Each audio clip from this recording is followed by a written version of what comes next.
வணக்கம். இன்றைக்கி நம்ம பார்க்க போகிற சமையல் என்னென்னு பார்த்தீங்கன்னா, ஒரு லஞ்ச் காம்போ தான் பண்ண போகிறோம். ஒரு சூப்பரான லஞ்ச் காம்போ என்னென்னு பார்த்தீங்கன்னா, தட்டைப்பயிறு, முருங்கைக்காய், உருளைக்கிழங்கு போட்டு ஒரு மசாலா குழம்பு, மட்டன் குழம்பு மாதிரியே இருக்கும்.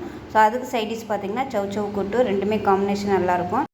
இந்த லஞ்ச் மெனு பார்த்திங்கன்னா ஒரு அரை மணி நேரத்தில் ஈஸியாக செஞ்சு முடிச்சிடலாம்.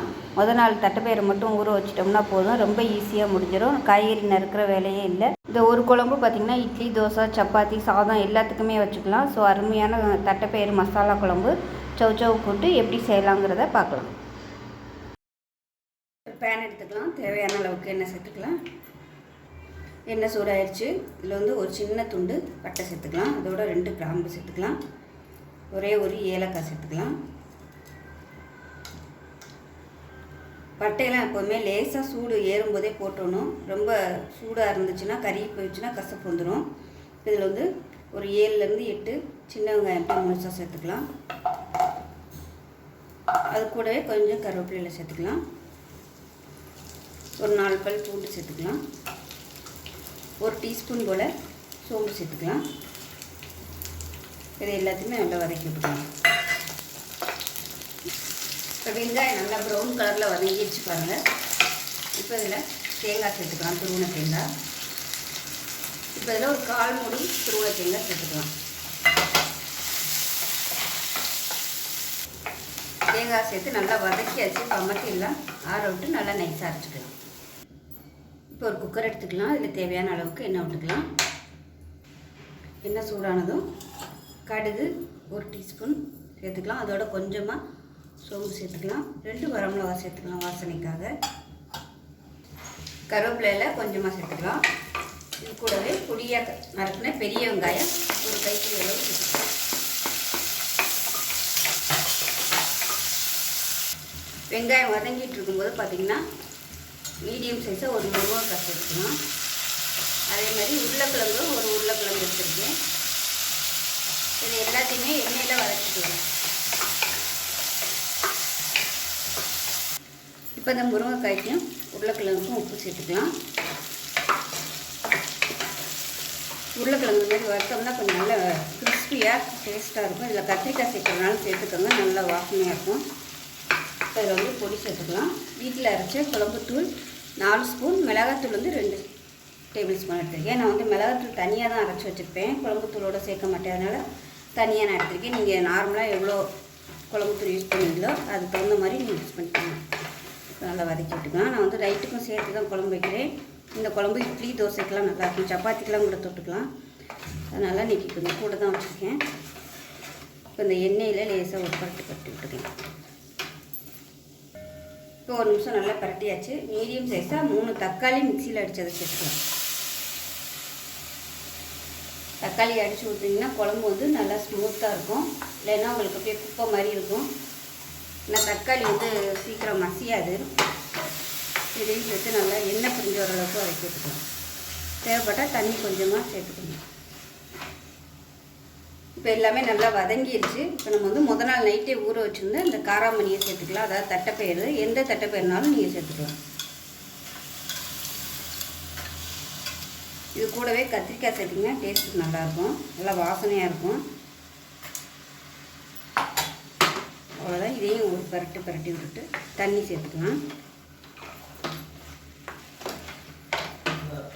உப்பு நான் முன்னாடியே போட்டிருக்கேன். இப்போ பார்த்திங்கன்னா தண்ணி நல்லா சூடு பண்ணி வச்சுட்டேன். இப்போ இந்த சூடான தண்ணியை அதில் சேர்த்துக்கலாம். இது நீங்கள் தண்ணி தாராளமாகவே சேர்த்துக்கலாம். இந்த விசில் விட்டு வரையில் கொஞ்சம் வற்றும். இப்போ கொஞ்சம் ஹை ஃப்ளேமில் வச்சுட்டு கொஞ்சம் கொதிக்கட்டும். இப்போ நல்லா கொதிக்க ஆரம்பிச்சிருச்சு. இப்போ நம்ம அரைச்சி வச்சுருக்க தேங்காய் பேஸ்ட்டை சேர்த்துக்கலாம்.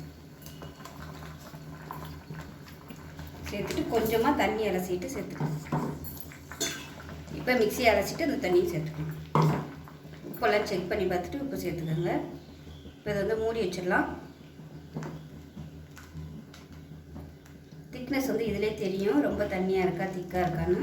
ஒருவேளை ரொம்ப திக்காக இருந்துச்சுன்னா கொஞ்சமாக தண்ணி சேர்த்துக்கோங்க. அதை மூடி வச்சிடலாம். மூடிட்டு 3 விசில் இல்லை 4 விசில் விட்டுட்டு ஸ்டீம் போனதுக்கப்புறம் பார்க்கலாம். இப்போ ஒரு குக்கரில் மீடியம் சைஸாக ஒரு சவ் எடுத்துக்கலாம். இதுக்கு முன்னே பார்த்திங்கன்னா ஒரு 5 டேபிள் ஸ்பூன் கடலைப்பருப்பு, 1 டேபிள் ஸ்பூன் பாசிப்பருப்பு வந்து நல்லா கழுவிட்டு சேர்த்துருக்கேன். இப்போ சவ் சேர்த்துக்கலாம். அது கூடவே ஒரு கைப்பிடி அளவுக்கு வெங்காயம் சேர்த்துக்கலாம். இது தாளிக்கிறதுக்காக வச்சுருக்கேன். ஒரு 3 பச்சை மிளகாய் சேர்த்துக்கலாம். இப்போ இதில் வீட்டில் வச்சுருக்க குழம்புத்தூள் இல்லை தனியாத்தூள் எதுனாலும் கொஞ்சமாக சேர்த்துக்கோங்க. மஞ்சத்தூள் கொஞ்சமாக சேர்த்துக்கலாம். உப்பு தேவையான அளவுக்கு சேர்த்துக்கலாம். கொஞ்சமாக தண்ணி விட்டுக்கலாம். அதிலே தண்ணி விட்டு வரும், அதனால் கொஞ்சமாக தண்ணி விட்டிங்கன்னா போதும். இதை மூடி வச்சிடலாம். இப்போ 2 விசில் விட்டுட்டு ஸ்டீம் போனதுக்கப்புறம் பார்க்கலாம். இப்போ குழம்பு எப்படி இருக்குன்னு பார்க்கலாம்.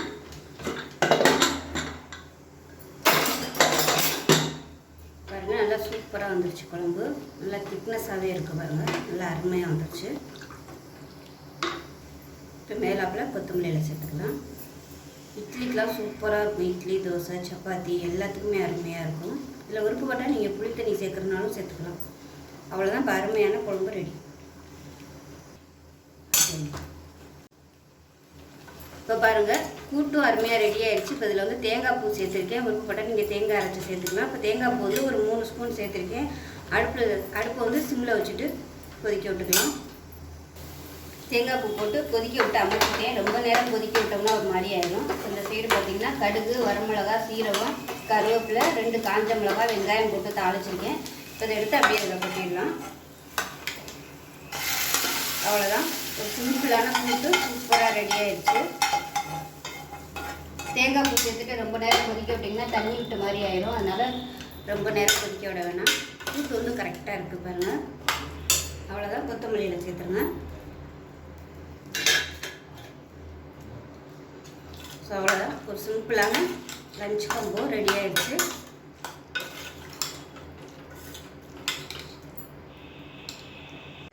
இப்போ பாருங்கள், அருமையான தட்டைப்பயிறு மசாலா குழம்பு, சவ் கூட்டு ரெடி ஆகிடுச்சு. ஒரு சிம்பிளான லஞ்ச் காம்போ. ஸோ இதே மாதிரி இந்த ரெசிபி 2மே செஞ்சு பாருங்கள். டேஸ்ட் நல்லா அட்டகாசமாக இருக்கும். ஸோ வீடியோ பிடிச்சிச்சின்னா லைக் பண்ணுங்கள், கமெண்ட் பண்ணுங்கள், சேனலை சப்ஸ்கிரைப் பண்ணுங்கள், பக்கத்தில் உள்ள பெல் பட்டனையும் ப்ரெஸ் பண்ணுங்கள். நன்றி.